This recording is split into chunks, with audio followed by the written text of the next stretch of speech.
Please, let's take our seats. Thank you. The weight of tragic events in recent weeks has tested our nation's resilience in the wake of unprecedented challenges. Persistent torrential rain has unleashed devastating floods, which have claimed 210 lives as of today. It has also caused injuries to many more and wreaked havoc on property, infrastructure, and livelihoods. No corner of our country has been spared from this havoc. The reopening date of our schools after the April holidays, which was scheduled for Monday this week, has had to be varied. Transportation has become challenging in many parts of the country due to flooded and damaged roads and bridges, and the threat of ravaging rivers and overflowing dams in downstream regions is immense. Water volumes in the Seven Forks Hydroelectric Power Dam have hit historic highs, with Masinga and Kiambere dams already spilling over through the managed spillways and threatening to overflow into neighboring settlements and causing devastation downstream in Garissa and Tana River counties. Sadly, we have not seen the last of this perilous period, as the situation is expected to escalate. Meteorological reports paint a dire picture. The rains will persist, increasing both in duration and intensity for the rest of this month and possibly after. The Meteorological Department and the IGAD Climate Prediction Application Center have issued a stark warning. Kenya may face its first ever cyclone. This cyclone, named Hidaya, could hit any time and is predicted to cause torrential rain, strong winds, and powerful and dangerous waves, which could potentially disrupt marine activities in the Indian Ocean and settlement along the Kenyan coast. Our country must act decisively and swiftly to mitigate the devastating impacts of the present crisis and protect life and property. The loss of human life, displacement of people, and destruction of property has been most profound within fragile ecosystems, on which the government has taken the following steps. First, the government has mapped out 178 dam and water reservoirs situated within public and private lands in 33 counties, which are already full and present imminent danger to adjacent settlements and people. Second, areas prone to landslides and mudslides in various counties have been identified as high-risk areas from which the adjacent settlements have to be evacuated. Third, relocation notices have been issued to all persons living in unplanned settlements within riparian reserves along rivers, streams, and other water courses. Acknowledging the gravity of this unfolding situation, the Cabinet has met 3 times over the last 10 days to provide leadership on a whole-of-government response to this crisis. To support disaster response and mitigation efforts across the country, the Treasury has been directed to provide adequate resources and work with other development partners to provide for the purchase and supply of food, medical, and other non-food items. County security committees are directed to determine on a case-by-case basis the radius that shall constitute the scope of the area subject to evacuation and mandatory relocation that has already been pronounced. The county security committees are further directed to continuously monitor other dams and water reservoirs across the country that may not be presenting a risk now, but could do so in the event of further precipitation.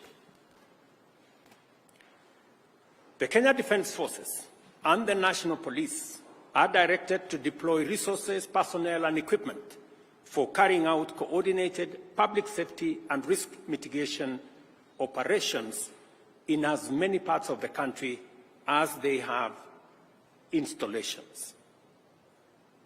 Security agencies are further directed to enlist the support of the National Youth Service and work with the National Government Administration officers to respond to this emergency, including ensuring timely, orderly, and human evacuation of all persons at risk.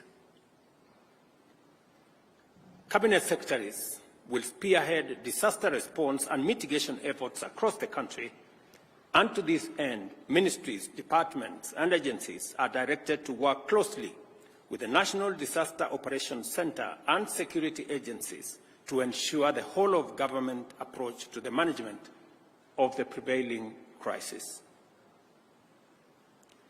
The government, working with stakeholders, has put in place adequate measures to provide temporary shelter, as well as food and non-food essential supplies.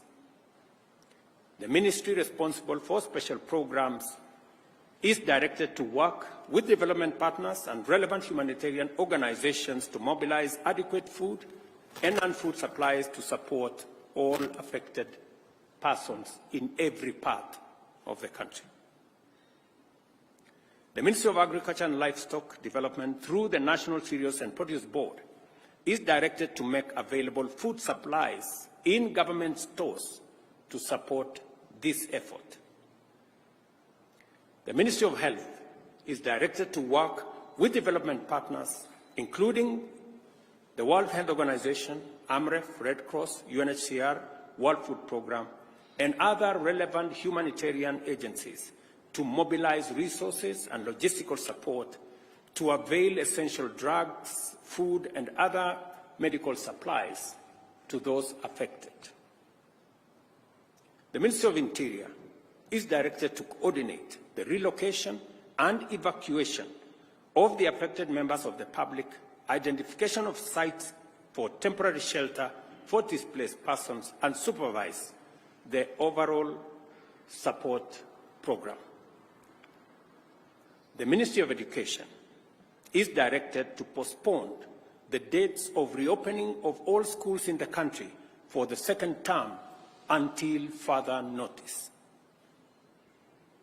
Members of Parliament are requested to reorganize the CDF allocations to prioritize reconstruction of school infrastructure that has been damaged as a result of the floods ravaging the country. As the national government plays its role in dealing with the current situation, I request and urge county governments, development partners, and private sector to join in these efforts and provide support as, where, and when they can. In Nairobi, settlements in riparian reserves have complicated the response efforts and compounded and aggravated the risk to human life, safety, and property destruction.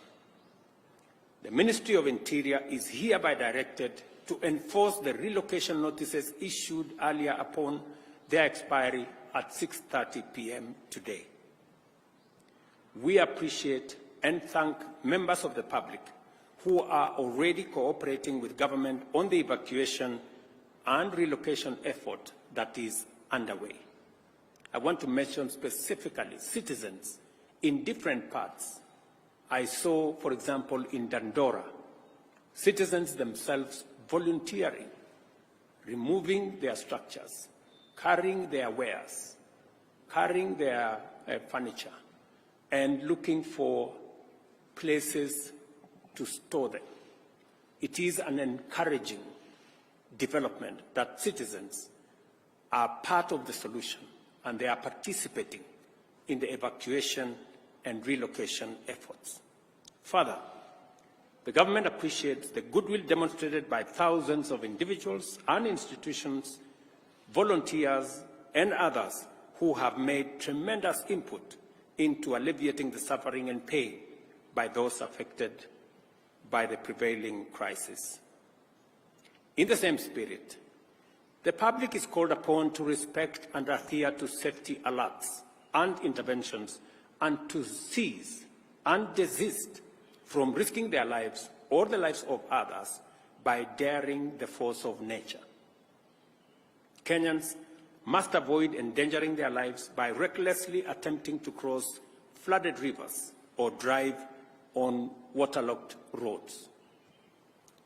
I extend my gratitude to the media for their commitment to contribute airtime worth Kenya shillings 100 million to support response to this crisis. The measures we are taking at present are aimed at responding to the current crisis in the immediate and the short term.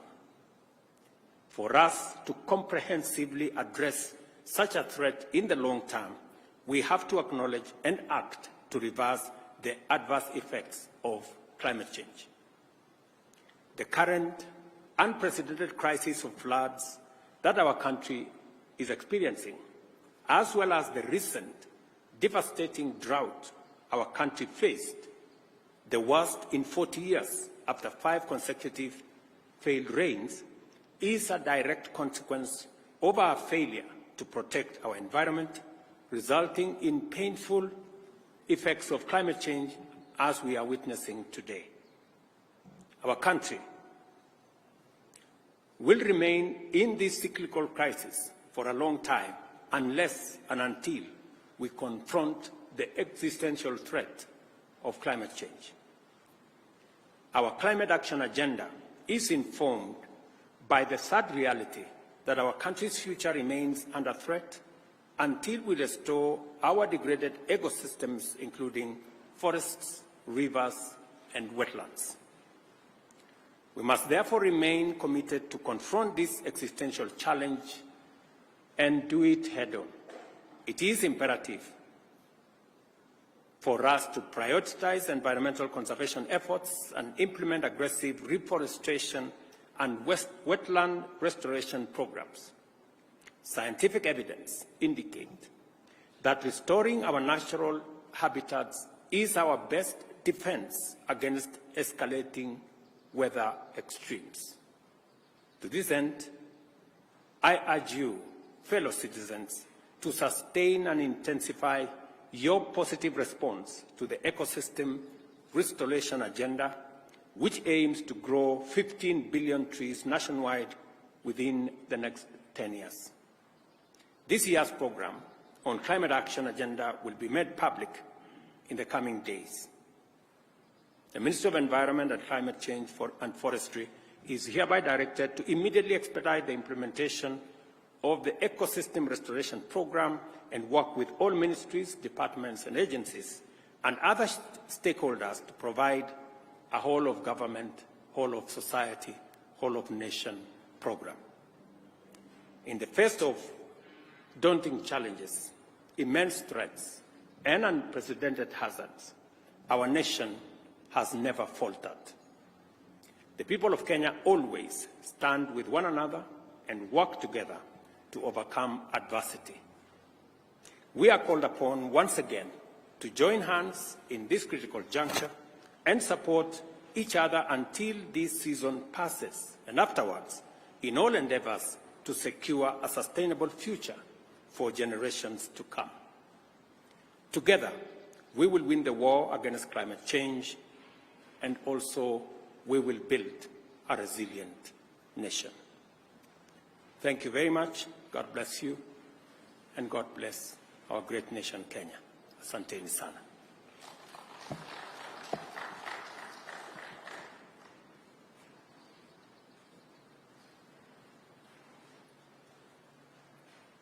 Thank you very much.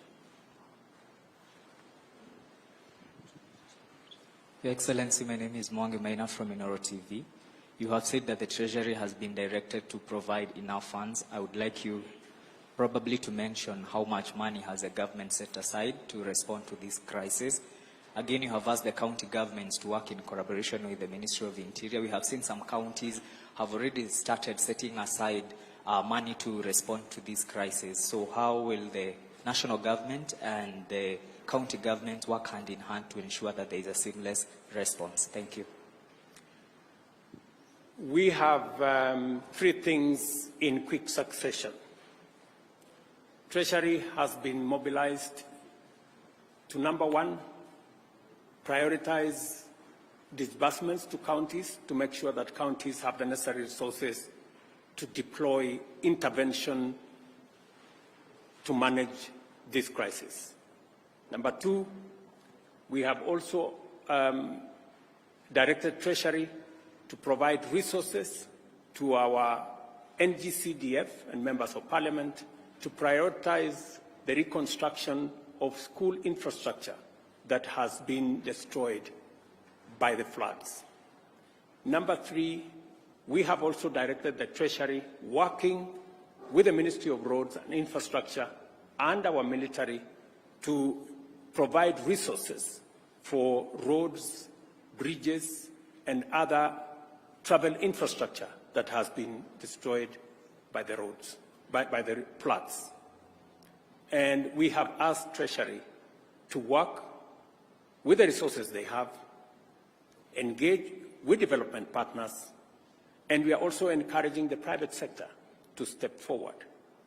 In fact, private sector persons, individuals, and organizations who wish to contribute to this national effort, the Office of the Deputy President will coordinate that effort, and additional information on how citizens, private sector individuals, private sector institutions can participate in this exercise will be issued by the Office of the Deputy President.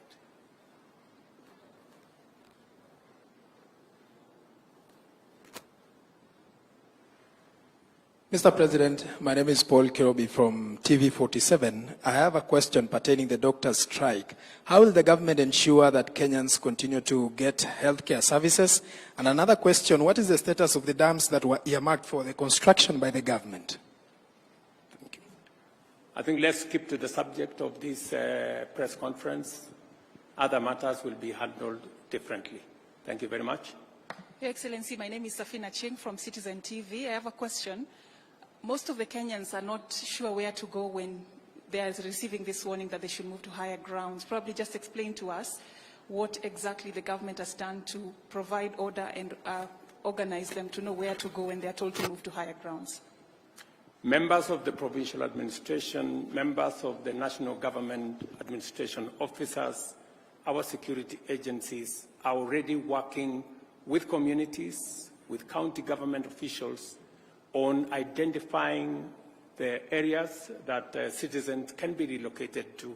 There is a whole of government process underway in different parts, especially in the fragile areas that we believe are dangerous and we need to evacuate citizens. So there is already a comprehensive plan run by the Ministry of Interior, working with county governments, working with communities on the ground. And that is why I was saying some community members have demonstrated tremendous patriotism and cooperation by being available to be evacuated, participating in the relocation exercise, and it is commendable that citizens themselves are taking charge of this process, working with members of the national government, the county government, and our security agencies. Naitwa Sarafina Robi kutoka KBC. Swali langu ni kuhusiana na ufunguzi wa shule. Itakuwaje kwa zile shule ambazo wanafunzi walikuwa washarejea shuleni, na vile vile kwenye Wizara ya Elimu tunatarajia kuweza kuona kusoma kupitia mfumo wa kidijitali?